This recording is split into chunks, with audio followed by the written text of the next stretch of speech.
and a very good morning, my dear children. Now we are going to second volume, first lesson, gravitation. And according to the reduced portions, what are the areas included in this book? This given here. 6.1 Introduction, 6.2.2 Superposition Principle for Gravitational Field, 6.2.3 Gravitational Potential Energy, 6.2.4 Gravitational Potential Energy near the surface of the earth, 6.2.5 Gravitational Potential, 6.3 Acceleration due to gravity on the earth. All these things are included in 6.2, and in 6.3 acceleration due to gravity on the earth, 6.3.1 variation of g with latitude and altitude, 6.4 escape and orbital speed, 6.4.1 satellites, orbital speed and time period, 6.4.2 la energy of the orbiting satellite, 6.4.4 weightlessness, weight of an object, 6.5 la elementary ideas of astronomy. அதில் balance உள்ள எல்லாமே நீ படிக்கணும் ஃபுல்லாகவே, சரியா? அப்போது நமக்கு இந்த புக்கில் உள்ள நிறைய பேஜஸ் டிலீட்டடாக இருக்குது. எதெல்லாம் இருக்குங்கிறதான் இது சிலபஸ் அப்படின்னு உனக்கு அனுப்பியிருக்கிறது வந்து இட் இஸ் இன்க்ளூடட். அதுதான் உனக்கு எக்ஸாமுக்கு வரும் அப்படின்னு மீனிங்.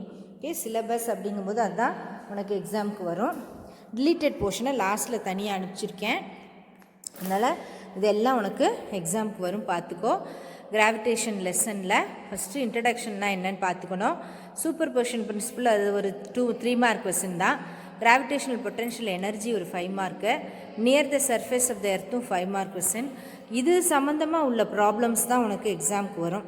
இது உள்ளதை மட்டும் நீ படிச்சுக்கிட்டா போதும். பேலன்ஸு இதை வந்து நீ படிக்க வேண்டாம். ஓகே, அதனால் நீ இந்த ஏரியாவை மட்டும் கவர் பண்ணிக்கோ. எதெல்லாம் இல்லையோ அதை வந்து கேன்சல் பண்ணிவிடு. எக்ஸாமுக்கு உனக்கு வராது, பப்ளிக் எக்ஸாமுக்கு இந்த மட்டும்தான் வரும். Introduction, superposition principle for gravitational field, gravitational potential energy near the surface of the earth, gravitational potential, acceleration due to gravity of the earth, variation of g with altitude, depth, latitude, அடுத்து escape speed and orbital speed, satellites, orbital speed, time period, energy of the orbiting satellite, geostationary satellites, polar satellites.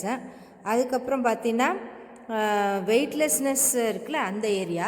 அப்புறம் elementary ஐடியாஸில் 6.5, 5.1, 6.5.1, 6.5.2 அது எல்லாமே, ஏன்னா அதை கிளியராக கொடுக்கல, டிலீட்டடுன்னு கொடுக்கல, சிலபஸ்லேயும் கொடுக்கல. அதனால் நீ படிச்சுக்கணும். அதெல்லாம் உனக்கு வந்து சின்ன சின்ன கொஸ்டின்ஸ் தான் அதுலேருந்து வரும். ஓகே, அப்போ இதில் உள்ள 2 mark, 3 mark, 5 mark book back questions, இது ரிலேட்டடாக உள்ள ப்ராப்ளம்ஸு எல்லாமே பார்த்துக்கோ. இது மட்டும்தான் உனக்கு எக்ஸாமுக்கு. நிறையா போர்ஷன்ஸ் டிலீட் பண்ணியிருக்கு, ஃபஸ்ட்டு வால்யூம்லேயும் டிலீட் பண்ணியிருக்கு. அது என்னென்னு ஒவ்வொரு லெசனுக்கும் நீ இதே மாதிரி எடுத்து தனித்தனியாக கவனித்து வச்சுக்கணும். ஓகே, அப்போ இந்த உனக்கு சிலபஸ் அப்படின்னு அனுப்பியிருக்குது it is for the exam, அது டிலீட்டட் கிடையாது. சிலபஸ் அப்படின்னு அனுப்பிச்சிருக்கிறது என்னது, it is for the எக்ஸாம்னு meaning. உனக்கு 10 லெசனுக்கு மொத்தமாக அனுப்பிச்சிருக்கேன். இப்போ இந்த நம்ம 6th லெசன் போகிறதுனால 6th லெசனை மட்டும் எடுத்து வச்சுருக்கேன். அப்போ ஃபஸ்ட் வால்யூம் ஃபுல்லாக நமக்கு கம்ப்ளீட் பண்ணியாச்சு. இப்போ செகண்ட் வால்யூம் எடுத்தாச்சு. அதனால் செகண்ட் வால்யூமுக்கு அதே மாதிரி என்ன பண்ணணும், நோட்டு போட்டிருக்கணும், நம்ம இருக்கிற டெரிவேஷன்ஸ் எல்லாம் எழுதணும். அதுக்கப்புறம் நீ என்ன பண்ணுற, ப்ராப்ளம்ஸ்க்கு தனியாக நோட்டு போட்டு வைக்கணும். ஸ்கூல் ரீஓப்பன் பண்ணுறதுக்குள்ளே நமக்கு இந்த வேலையெல்லாம் நம்ம பார்த்து வச்சுக்கணும். ஓகே, அப்போ இதை நல்லா கவனிச்சிக்கோ. உனக்கு இது எல்லாமே இன்க்ளூடட் ஃபார் த எக்ஸாம் அப்படின்னு மீனிங். டிலீட்டட்னா தனியாக கொடுத்துருக்கேன், அதில் வந்து நம்பர் மட்டும்தான் போட்டிருக்கு. அதை நீ பார்த்துக்கோ, உன் புக்கை வச்சு எதெல்லாம் டிலீட்டட் அப்படின்னு நீ பார்த்துக்கலாம், சரியா? அப்போ கிராவிடேஷன் லெசனில் ரொம்ப சின்ன சாப்டர் தான், டெரிவேஷன்ஸ்லாம் ரொம்ப கம்மி தான், நீ ஈஸியாக படிக்கலாம். நல்ல இன்ட்ரெஸ்ட்டாக உள்ள லெசன் இந்த கிராவிடேஷன். நம்ம வந்து பிளானட்ஸு, சேட்டிலைட்ஸு, எர்த்து, சன்னு அதை பற்றி தான் படிக்க போகிறோம். காம்ப்ளிகேட்டடு டெரிவேஷன்ஸ் கிடையாது, சிம்பிளாக தான் இருக்கும் இதில். அதனால் நீ இந்த லெசனில் நல்ல மார்க்கு ஸ்கோர் பண்ணலாம். அதனால் படிக்கும்போதே நிறையாவும் டிலீட் பண்ணியிருக்காங்க. அதனால் நீ படிக்கும்போதே எல்லா அந்த பேஜில் உள்ள எல்லாத்தையும் தரவை படிச்சுக்கோ. 2 மார்க்கில் கேட்டாலோ, 3 மார்க்கில் கேட்டாலோ, 5 மார்க்கில் கேட்டாலோ ஃபுல்லாக எழுதுகிற மாதிரி நீ ஒன்றை தயார்படுத்திக்கணும். ஓகே மை டியர் சில்ட்ரன், நம்ம வந்து இப்போ செகண்ட் வால்யூம்க்கு என்டர் ஆகிட்டோம். அதனால் என்ன பண்ணணும், நீ நல்லா தரவாக படிக்கணும். ஃபஸ்ட்டு வால்யூம் வந்து நீ முடிச்சிட்ட 50% போர்ஷன்ஸ் ஓவர். இப்போ இன்னும் 50% போர்ஷன்ஸ் நம்ம ஒரு 2 monthஸில் முடிக்கணும். அதனால் நீ வந்து you have to cooperate and cope up with us. Exams வந்து அதிகம் வைக்க முடியல உனக்கு. நீயாக தான் ஹோம்ஒர்க்கு கரெக்டாக எழுதி அனுப்பணும். பாதி பேர் எழுதவே மாட்டேங்கிறேன், என்ன ரீசன்னு தெரியல. அதனால் கரெக்டாக ஹோம்ஒர்க்ஸை சென்ட் பண்ணணும். அதுக்கப்புறம் இந்த இதில் உள்ளதெல்லாம் நல்லா பார்த்துக்கோ, சரியா? அப்புறம் டிலீட்டட் போர்ஷன்ஸுங்கிறது நம்பர் மட்டும்தான் இருக்குது. அந்த நம்பர் எதுக்கும் உனக்கு டவுட்டாக இருந்துச்சுன்னா அந்த டிலீட்டட் போர்ஷன்ஸை 6.1.1, அப்புறம் 1.2, 6.1.3, 6.2.1 இதெல்லாம் டிலீட்டட். 6.5.1 5.5 வரையும் ஒன்றும் சரியாக போடலை, அதனால நான் அப்படியே விட்டுட்டேன். அதை டிலீட்டடா உண்டான்னு தெரியல, ஆனால் நடத்திடுவோன்னு பார்க்குறேன். இந்த 4 சப்டாபிக் தான் உனக்கு டிலீட்டட். 6.1.1 அதாவது கெப்லர்ஸ் லாஸ்ன்னு இருக்குது. அதுக்கப்புறம் எக்ஸ்ப்ளனேஷன் ஆஃப் கெப்லர்ஸ் லாஸு, அதுங்கெல்லாம் தான் டிலீட் பண்ணியிருக்காங்க. கிராவிடேஷ்னல் பொட்டென்ஷியலுக்கு முன்னாடி தான் இதெல்லாம் டிலீட் பண்ணியிருக்காங்க. அதுக்கப்புறம் உள்ளதை எல்லாமே உண்டு உனக்கு, அதை பார்த்துக்கோ. 6.1.1 6.5.1 வந்து போர்ஷன்ஸில் டைரெக்டாக காட்டலை, டிலீட்டடுன்னு சொல்லலை, அதனால தான் கொஸ்டின் மார்க் போட்டிருக்கேன். அதெல்லாம் வந்து தியரி பார்ட் மாதிரி தான் இருக்குது, அதை நீ கூட படிச்சுக்கலாம், ஒன்றும் தப்பு கிடையாது, பார்த்துக்கோ. இருந்தாலும் நமக்கு இனியும் கவர்மெண்ட்லேருந்து கொடுக்கும்போது நான் உனக்கு கிளியராக சொல்கிறேன். இப்போ கிராவிடேஷன் லெசனை நம்ம ஸ்டார்ட் பண்ணணும். ஃபஸ்ட்டு வந்து இன்ட்ரொடக்ஷன். அந்த இன்ட்ரடக்ஷன் பார்ட்டு கூட உனக்கு அதில் 2 மார்க் 1 மார்க் கொஸ்டின்ஸ் தான் வரும், வேறு ஒன்றும் அதில் வராது. அதுக்கு இன்ட்ரடக்ஷன் முடித்த உடனே எல்லா பேஜஸும் அப்படியே டிலீட் பண்ணிட்டாங்க. டைரெக்டாக நீ எங்கே போயிடணும், சூப்பர் பொசிஷன் பிரின்சிபலுக்கு போயிடணும். ஓகே, வேறு எதுவுமே கிடையாது. ஓகே மை டியர் சில்ட்ரன், இப்போ நமக்கு இன்ட்ரடக்ஷனுக்கு போயிடலாமா? கிராவிடேஷன் லெசனில் நம்ம என்னெல்லாம் படிக்க போகிறோன்னு பார்க்க போகிறோம். ஓகே, இப்போ நம்ம வந்து இந்த ஸ்டார்ஸு இதுலலாம் கெப்லர்ஸ் லா, நியூட்டன்ஸ் லா, கெப்லர்ஸ்க்கும் laws of gravitation, calculation of gravitation field, potential, variation of acceleration due to gravity, escape speed, energy, concept of weightlessness, advantage of heliocentric over geocentric, radius of the எர்த்தை வந்து Eratosthenes மெத்தடில் recent developments என்ன, இதெல்லாம் பார்க்க போகிறோம் அதில். Okay, அதுதான் பார்க்கணும். The most remarkable discovery in all of astronomy is that stars are made up of atoms of same kind as those of in earth அப்படின்னு கொடுத்துருக்காங்க. அப்படின்னா என்ன மீனிங்? எர்த்து எதால் நம்ம பண்ணியிருக்கோமோ அதை வச்சு தான் ஸ்டார்ஸும் பண்ணியிருக்காங்க அப்படின்னு சொல்கிறாங்க. இந்த லேர்னிங் அப்ஜெக்டிவ்ஸில் உனக்கு வந்து Newton's law of gravitation, Kepler's லாலாம் டிலீட் பண்ணிட்டாங்க, கனெக்ஷனும் கிடையாது.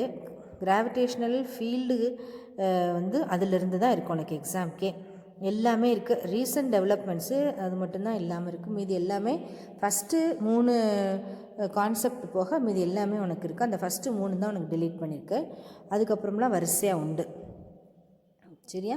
அப்போ அதை பார்த்து படிச்சுக்கணும். நீ லெசனை வந்து பேஜ் பை பேஜ் ரீட் பண்ணணும். டிலீட் பண்ணியிருக்கனால கொஞ்சமாக தான் இருக்குது போர்ஷன்ஸு, கொஸ்டின்ஸு ஸ்டாண்டர்டாக தான் இருக்கும், அதை பார்த்துக்கோ. ஓகே, அப்போ இந்த நமக்கு ஃபஸ்ட்டு கெப்லர்ஸ் லா, நியூட்டன்ஸ் லா, நியூட்டன்ஸ் லாவுக்கும் இடையில் உள்ள ரிலேஷன், இது 3யுமே என்ன பண்ணிட்டாங்க, டிலீட் பண்ணிட்டாங்க. கிராவிடேஷ்னல் ஃபீல்டில் இருந்தால் நமக்கு இந்த தடவை எக்ஸாம்க்கே இருக்குது, உனக்கு ஒரு நல்ல விஷயந்தான். அப்போ ஃபஸ்ட்டு இதை என்ன பண்ணுறாங்க, இதில் வந்து நம்ம வந்து ஃபஸ்ட்டு இட் வாஸ் கெப்லர்ஸ் லா அதெல்லாம் வர்றதுக்கு முன்னாடி டாலமி அப்படிங்கிறது தான் ஃபஸ்ட்டு என்ன பண்ணுறாரு. He told that Earth is in the center and all the planets and satellites, planets and sun, it is revolving around the earthன்னு சொன்னார். ஓகே, அப்போ எர்த்து வந்து சென்டரில் இருக்கான், அதை சுற்றி தான் எல்லா பிளானட்ஸும் வருது அப்படின்னு ஃபஸ்ட்டு சொல்கிறார். ஓகே, எர்த்து சென்டரில் இருக்குது அப்படின்னு சொன்னால் என்ன அர்த்தம்? எர்த்தை சுற்றி தான் வருது. Earth is in the centre and all the planets are revolving around the earth. Okay, அப்போ நம்ம இந்த ஸ்கையை பார்க்கும்போது இட் இஸ் கிளிட்டரிங், காமெட்ஸ் இருக்குது, ஸ்டார்ஸ் எல்லாம் டிங்கிள் ஆகுது அப்படின்னு பார்க்குறோம். அதில் வந்து மூன்ஸு, பிளானட்ஸ் இருக்குது. அரிஸ்டாட்டில் ஆரம்பித்து ஸ்டீஃபன் ஹாக்கிங் வரைக்கும் எல்லாருக்குமே செலஸ்டியல் ஆப்ஜெக்ட்ஸை பற்றி படிக்கிறது ஒரு இன்ட்ரெஸ்டிங் டாப்பிக்காக இருந்துச்சு. நியூட்டன் வந்து தியரி ஆஃப் கிராவிடேஷன் அப்படிங்கிறத ஃபஸ்ட்டு டெவலப் பண்ணுறாரு. அதில் மோஷன் ஆஃப் செலஸ்டியல் ஆப்ஜெக்ட்ஸை பற்றி பேசுகிறார். செலஸ்டியல் ஆப்ஜெக்ட்ஸ் அப்படின்னா என்னது? சோலார் சிஸ்டத்தில் இருக்கக்கூடிய ஆப்ஜெக்ட்ஸ், அதாவது பிளானட்ஸு, சன்னு, ஸ்டார்ஸு, இதை பற்றி பேசுகிறது தான். அதாவது எதில் வருது? Theory of gravitation. ஓகே, அப்போ இதில் என்ன பார்க்குறோம் நம்ம ஃபஸ்ட்டு இன்ட்ரடக்ஷனில்? மோஷன் ஆஃப் ஸ்டார்ஸு, மூனு, பிளானட்ஸு, இது எல்லாத்தையும் பற்றி இந்த லெசனில் படிக்க போகிறோம். ஃபஸ்ட்டு இதை ஸ்டார்ட் பண்ணது அரிஸ்டாட்டில் தான். இப்போ லேட்டஸ்ட்டாக ஸ்டீஃபன் ஹாக்கிங் அவர் வரைக்கும் இதை பற்றின ரிசர்ச்சஸ் போயிட்டுருக்கு. ஆனால் மெயின் ரிசர்ச் வந்து நியூட்டன் தான். நியூட்டன்ஸ் தியரி ஆஃப் கிராவிடேஷனில் ஹி ஹஸ் டெவலப்டு தியரி. அதில் வந்து என்ன சொல்கிறாரு, செலஸ்டியல் ஆப்ஜெக்ட்ஸை பற்றி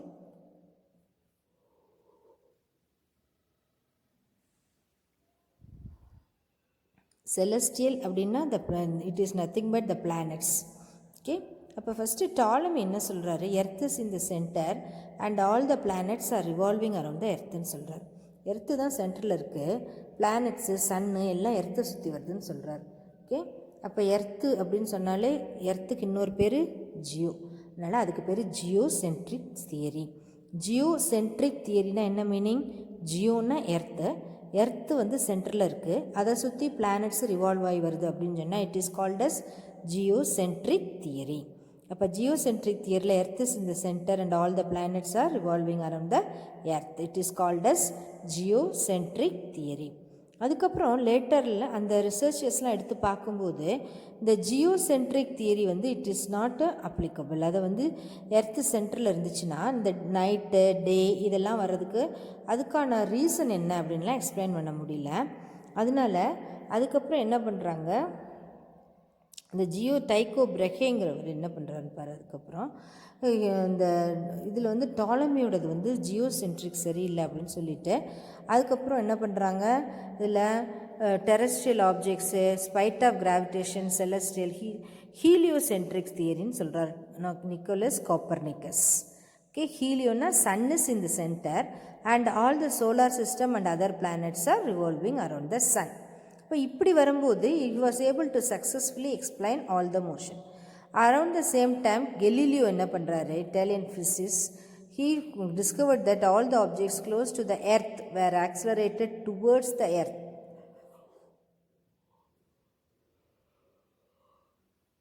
Then Tycho Brahe entire life time ஃபுல்லாக அவர் ஸ்டெல்லார் அண்ட் பிளானட்டரி மோஷன்ஸை பற்றி தான் படிச்சுக்கிட்டே இருந்தார். அப்போ அது எல்லாத்தையும் கம்ப்ரைஸ் பண்ணி அதில் இருந்து தான் லேட்டர் கெப்லர் வந்து கெப்லர்ஸ் லாஸ் ஆஃப் பிளானட்டரி மோஷன்னே கொடுத்தார். ஆனால் இதை ஃபஸ்ட்டு இது எல்லாத்தையும் ஸ்டடி பண்ணது யார் அப்படின்னு சொன்னால் டைக்கோ பிரஹே தான் இதை ஸ்டடி பண்ணுறாரு. அப்போ வந்து Nicolaus Copernicus he told the new model called as heliocentric theory. ஹீலியோனா சன். இப்போ sun is in the center and planets and all the planets other starsலாம் revolving around the sun அப்படின்னு சொல்கிறது யார், நிக்கோலஸ் கோப்பர்னிக்கஸ். என்ன தியரி, ஹீலியோசென்ட்ரிக் மாடல். ஹீலியோனா sun, sun is in the center and all the planets are revolving around the sun. It is called as heliocentric theory. Tycho Brahe வந்து he spent his entire lifetime in recording the observations of the stellar and planetary positions with his naked eye. அதுக்கப்புறம் இது எல்லாத்தையும் மொத்தமாக analyse பண்ணிவிட்டு ஒரு 3 laws கொடுக்குறாரு. Kepler's first law, second law, third லான்னு சொல்லிட்டு, அதாவது லாஸ் ஆஃப் பொசிஷன், ஏரியா, அதுக்கப்புறம் டைம் பீரியட் எல்லாத்தையும் கிளியராக கொடுத்து கெப்லர் தான் 3 லாஸ் கிளியராக கொடுக்குறாரு. That is called as Kepler's laws of gravitational motion, planetary motion. இப்போ இந்த கெப்லர்ஸ் லா தான் இன்றைக்கி வரைக்கும் நமக்கு எல்லா எக்ஸ்ப்ளனேஷனையும் நமக்கு கொடுக்குது. ஓகே, அப்போ ஜியோசென்ட்ரிக் தியரி வந்து ஒரு ஃபெயிலியர் ஆயிடுச்சு, ஹீலியோசென்ட்ரிக் தியரி இருக்கும்போது சக்ஸஸ்ஃபுல் ஆகிடுச்சு. அதை வச்சுக்கிட்டு தான் அதுக்கப்புறம் லேட்டர் வந்து கெலிலியோ வந்து he discovered all the objects close to the earth and told that all these objects are accelerated towards the earth at the same rate ன்னு சொல்கிறாரு. அதே சமயத்தில் டைக்கோ பிரஹே he spent his lifetime in studying about the stellar bodies, okay, stellar and planetary positions நான் எப்படி இருக்குன்னு பார்க்குறாரு. அப்புறம் இந்த டைக்கோ பிரஹே வந்து ரிசர்ச் பண்ணி அது எல்லாத்தையும் தியரியாக வச்சுட்டு போயிட்டார். ஆனால் அது எல்லாத்தையும் மொத்தமாக எடுத்து Kepler's laws of planetary motion ஒரு 3 லாவையும் போட்டு அதை பற்றி கிளியராக சொன்னது யார் அப்படின்னு சொன்னால் நமக்கு ஹி வாஸ் கெப்லர், ஜோஹன்ஸ் கெப்லர்னு பேர். அவருடைய லாஸுக்கு பேர் Kepler's laws of planetary motion. Okay, அதுதான் ரொம்ப முக்கியம். அப்போ இந்த 3 தான் நமக்கு இன்ட்ரடக்ஷனில் பார்க்கணும். ஓகே, இன்ட்ரடக்ஷனில் இவ்வளோ தான், இதை மட்டும் நீ தரவாக படிச்சுக்கிட்டா போதும். அதுக்கப்புறம் நம்ம வந்து தியரி பார்ட்டுக்கு போயிடுவோம். இந்த 3 மட்டும் இன்ட்ரடக்ஷன் பார்ட்டில் பார்த்துக்கோ. இது என்னென்ன பார்க்கணும் நீ? எப்படி ஃபஸ்ட்டு வந்து ஜியோசென்ட்ரிக் தியரி, ஹீலியோசென்ட்ரிக் தியரி, அப்புறம் டைக்கோ பிரஹே, தென் ஜொஹன்னஸ் Kepler.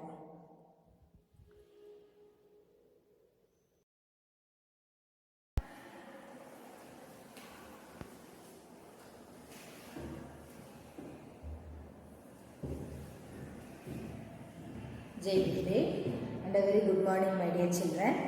Today we are going to the next part, second volume.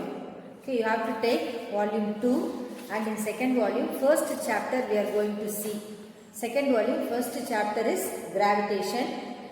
உங்களுக்கு எல்லாருக்குமே deleted portions அனுப்பிச்சிருக்கேன். அதாவது அனுப்பியிருக்கிறது சிலபஸ்னால் எதெல்லாம் உனக்கு எக்ஸாம் உண்டு அப்படிங்கிறத அனுப்பிச்சிருக்கேன். அதனால் அது இல்லாததெல்லாம் நீ படிக்க வேண்டாம். டிலீட்டட் போர்ஷன்ஸ்லாம் நீ படிக்க வேண்டாம். அதெல்லாம் நம்ம இனிமேல் நடத்தவும் போகிறது கிடையாது. நமக்கு டிலீட்டட் போர்ஷன்ஸை விட்டுட்டு மீது எல்லாத்தையும் கவர் பண்ண போகிறோம்.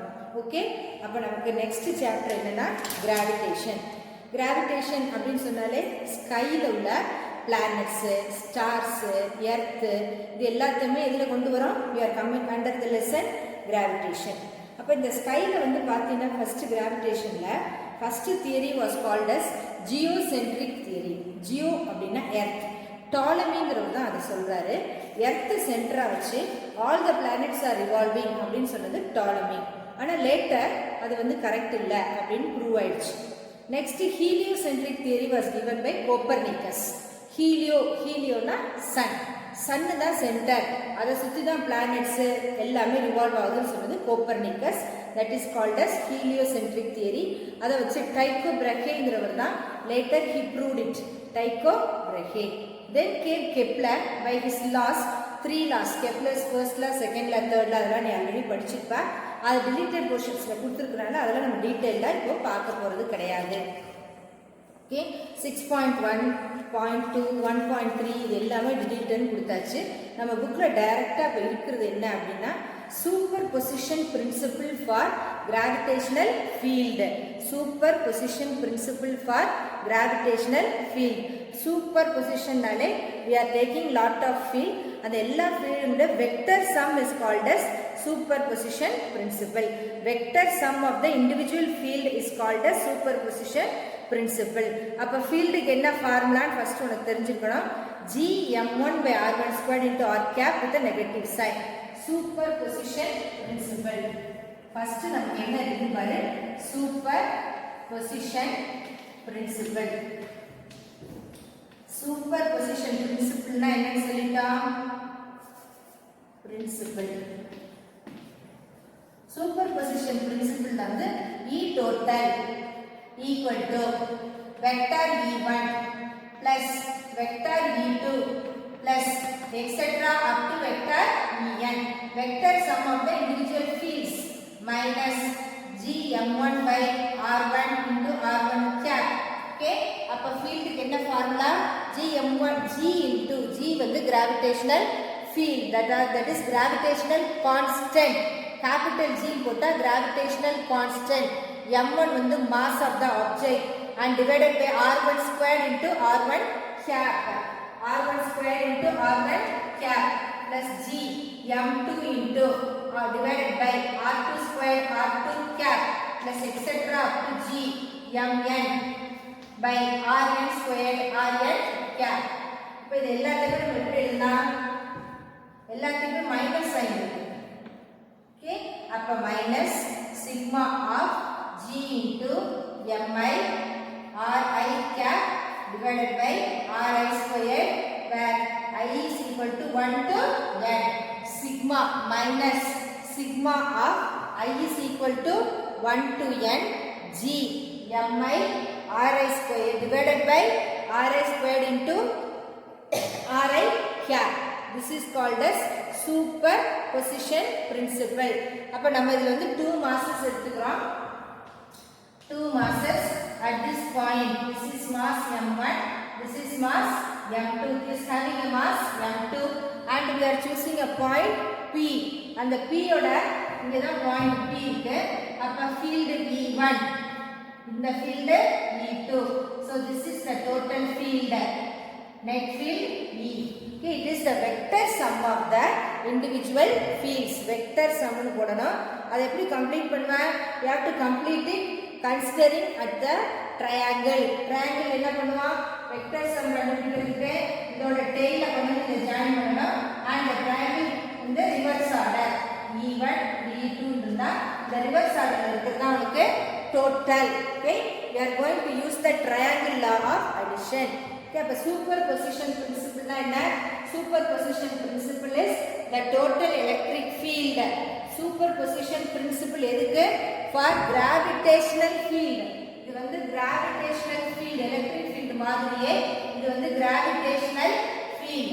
அப்ப gravitational field க்கு the net gravitational field is equal to sum of the individual gravitational fields. Vector sum of them சொல்லலாம். இப்போ ஒவ்வொரு தனித்தனியா நம்ம இதல ஆட் பண்ண போறோம். ஓகே, வெக்டர் சொல்லிட்டனால தான் எல்லாமே இதெல்லாம் ஸ்கேலரா இருக்கனால r1 gap, r2 gap, r3 gap னு கொடுக்கிறோம். நெகட்டிவ் சைன் இதுல இருக்கு. that is always it is attractive towards each other. அதனால தான் இங்க நெகட்டிவ் சைனை நம்ம கொடுத்திருக்கோம். Okay, this is gravitational field. Next we have to define gravitational potential energy. Gravitational potential energy calculate பண்ண போறோம். Potential னு சொன்னாலே work done is only converted to potential. இப்ப gravitational potential energy. Next, gravitational potential energy.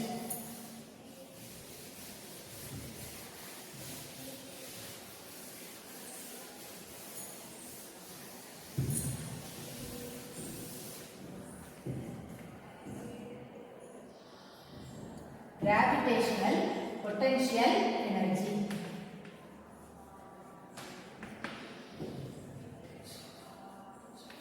Potential energy. எப்பவுமே whenever we are calculating potential energy, we have to go for work done.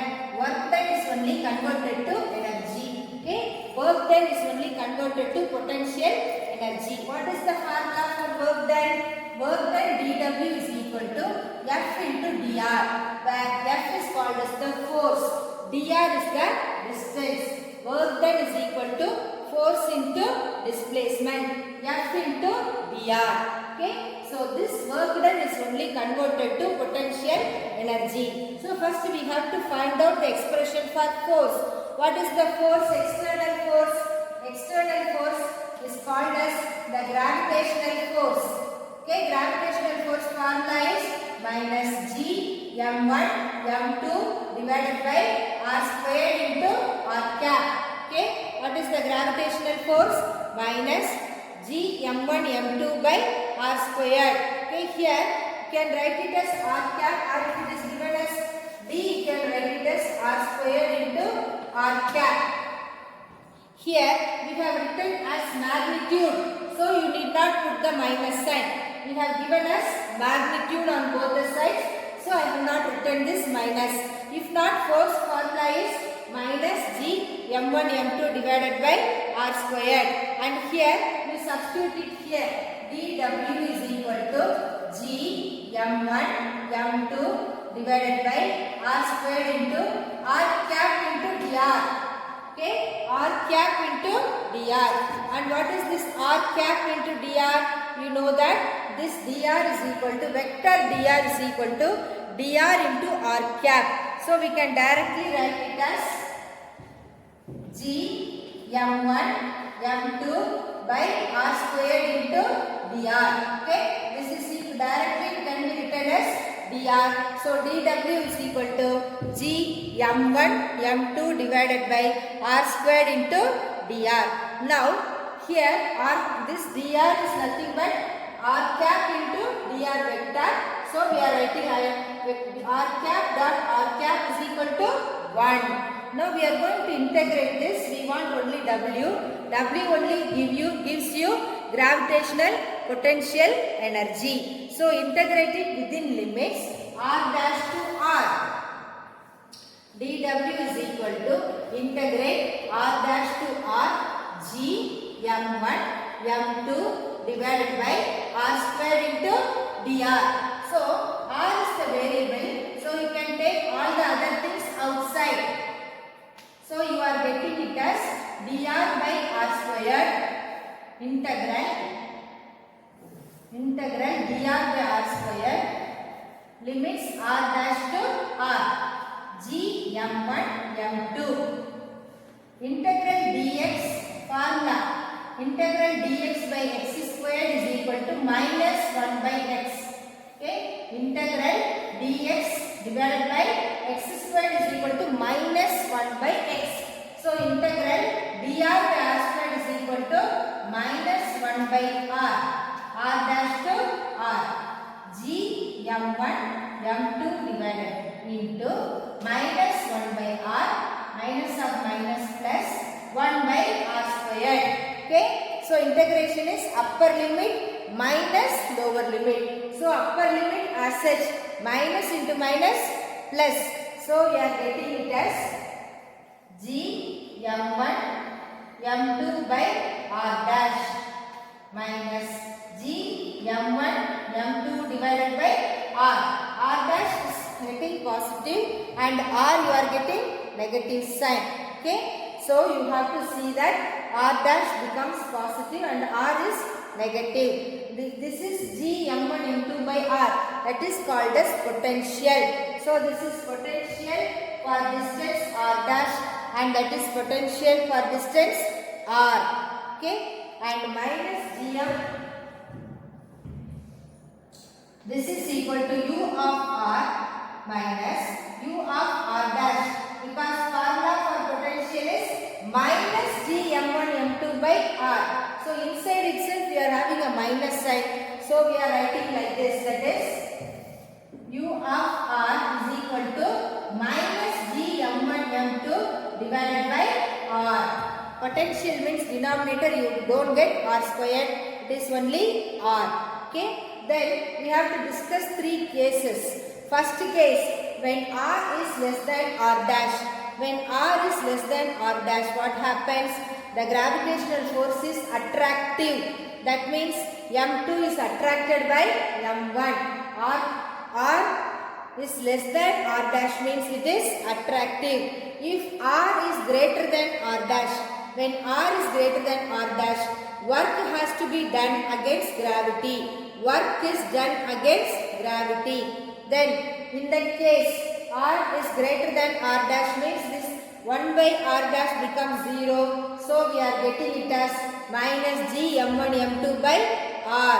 So in general, our formula for potential is equal to minus g m1 m2 by r. That is bringing an object from infinity to that point, and this point is at a distance r.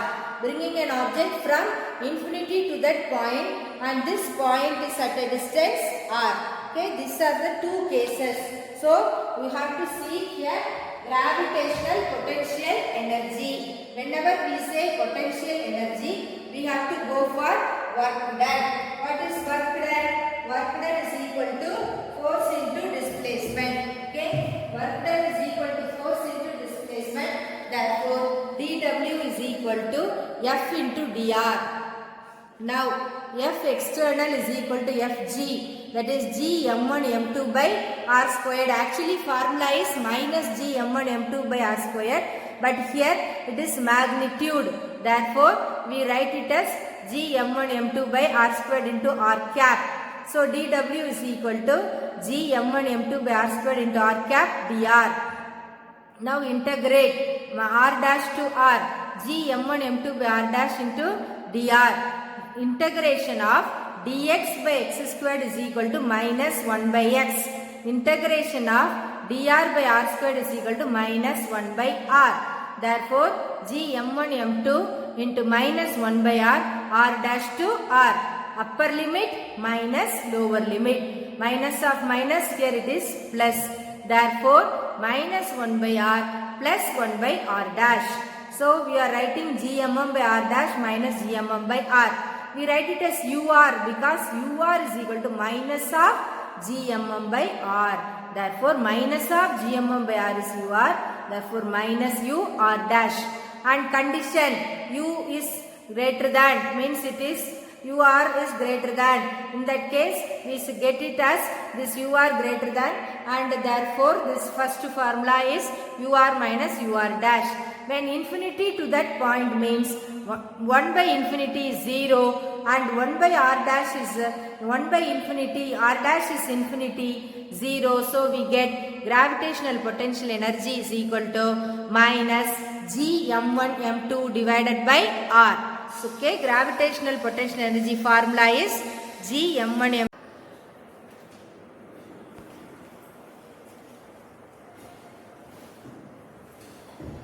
Next is gravitational potential near the surface of the earth. Okay, gravitational potential near the surface of the earth. Gravitational potential near the surface of the earth.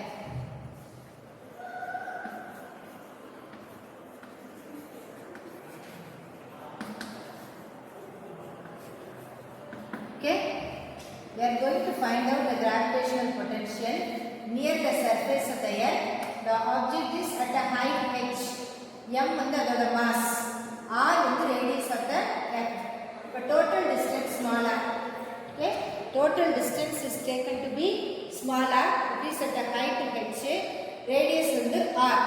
The gravitational potential க்கு என்ன formula? Minus g m e is the mass of earth.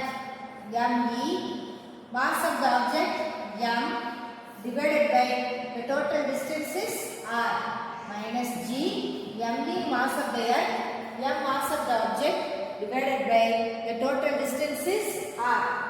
Here h is very much less than r, and this small r can be written as r plus h.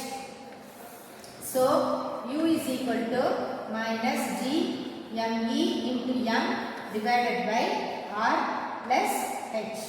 Okay, so here my u is equal to minus g m_e into divided by r plus h, and this r is very much greater we have told. So the r வெளியில எடுத்துறோம், m_e into m divided by r, 1 plus h by r. The 1 plus h by r numerator எடுத்துட்டு போயிடும். By r, 1 plus h by r numerator எடுத்துட்டு போனீங்கன்னா என்ன ஆயிடும்? Power minus 1. அப்போ இதுல gmm by r என்னமா? minus m g வந்து gmm by r squared is equal to mg. அப்ப gmm by r is equal to mgr. Okay, அப்ப gmm by r போல mgr சப்ஸ்டிட்யூட் பண்ண போறோம். இதுக்கு பைனாமியல் தியரம் அப்ளை பண்ண போறோம். u is equal to minus gmm, அதாவது gmm by r போல என்ன பண்ண போறோம்? mgr. பைனாமியல் தியரம்னா 1 minus h by r. Okay, when we are applying this binomial theorem, 1 plus h by r whole power minus 1 is equal to 1. என்ன வந்துரும்? Second டேர்முக்கு multiply பண்ணு. Second டேர்மை மட்டும் மல்டிப்ளை பண்ணா இருக்கு. இதை மல்டிப்ளை பண்ணு, minus mgr plus mgr into h by r. r cancel ஆயிடுச்சு. Minus mg into r plus mgh. Okay, we are at the height h1. அப்படி இருந்துச்சுன்னா minus mgr plus mgh1. height h2 இருந்துச்சுன்னா minus mgr plus mgh2. So potential difference h2 minus h1 is equal to mg into h2 minus h1. The potential difference. Okay, gravitational potential near the surface of the earth. The surface of the earth க்கு closer ஆ இருக்கிறோம். We are at a distance h. r ங்கிறது radius of the earth, me mass of the earth. அப்ப total distance வந்து r. And இதுல வந்து special case என்னன்னா h is very much less than r. அப்ப பொட்டன்ஷியலுக்கு என்ன formula? minus gm1 m2 by r. m1 இங்க mass of the earth, m2 mass of the object, and distance is small r. And this r can be written as the radius. அதனால r plus h. என்ன எழுதிட்டு போறோம்? minus gmem divided by r plus h. r வெளிய எடுத்துறா. அப்ப 1 plus h by r னு கிடைச்சிருக்கு.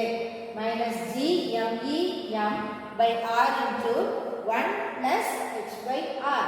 அத நியூமரேட்டருக்கு கொண்டு போ, power minus 1. gmm by r squared தான் mg க்கு ஈக்குவல். அப்ப gmm by r squared is equal to எது? gmm by r is equal to mg into r. Okay, அப்ப அடுத்து இது எல்லாத்தையும் சப்ஸ்டிட்யூட் பண்றோம். minus mgr plus mgh. Okay, அப்ப h1 ங்கற ஹைட்டா இருந்தா mgh1, h2 ஆ இருந்தா mgh2, h2 minus h1 is equal to mg into h2 minus h1. This is the expression for gravitational potential near the surface of the earth. அடுத்து நம்ம gravitational potential னா என்ன define பண்ண போறோம். It is the potential at a distance r due to defined as the amount of work to bring the mass from infinity to that point. அப்ப இன்ஃபினிட்டில இருந்து அங்க கொண்டு வர போறோம். பொட்டன்ஷியல்னால it is a scalar quantity. Unit வந்து joule per kilogram. அப்ப infinity to that point அப்படினா நமக்கு அந்த பாயிண்ட் வந்து பாயிண்ட் மாஸ் எடுத்துக்கிறதுனால பொட்டன்ஷியல் இந்த ஃபார்முலா என்ன இது? g minus gm by r. infinity to that point என்றதுனால minus gm by r. and this r is equal to r plus h minus gm by r, and this r is equal to r plus h ன்னு எடுத்துக்கலாம். okay, அப்ப gravitational potential how will you define?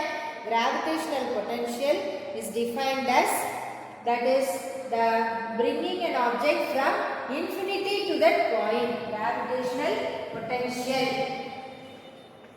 Gravitational potential formula that is equal to minus gm by r. Infinity to that point. We are bringing an object from infinity to that point. Okay. Then we have to find out acceleration due to gravity of the earth.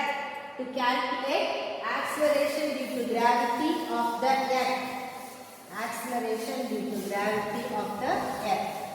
Okay, acceleration due to gravity you know very well. Value is 9.8. அதோட relation இப்ப நம்ம calculate பண்ணலாம். Acceleration due to gravity of earth.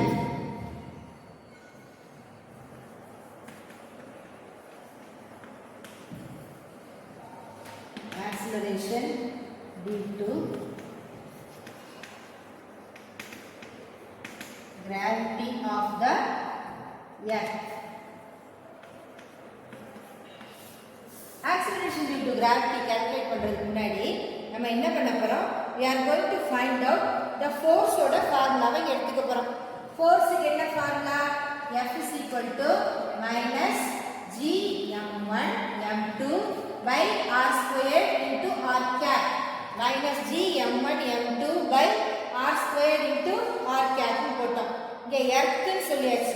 acceleration due to gravity of the earth. We consider a point object on the earth. அதனால இந்த object வந்து m, இது mass of the earth, the radius of the earth into r cap. Okay, minus g mm by r squared into r cap. அப்ப இதுல acceleration என்னன்னு சொல்லிட்டோம்? gm by r squared. gm by r squared தான் என்னது? acceleration a. The acceleration a is equal to gm by r squared.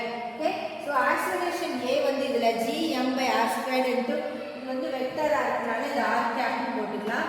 So we can write gm by r squared is the acceleration acting on the earth.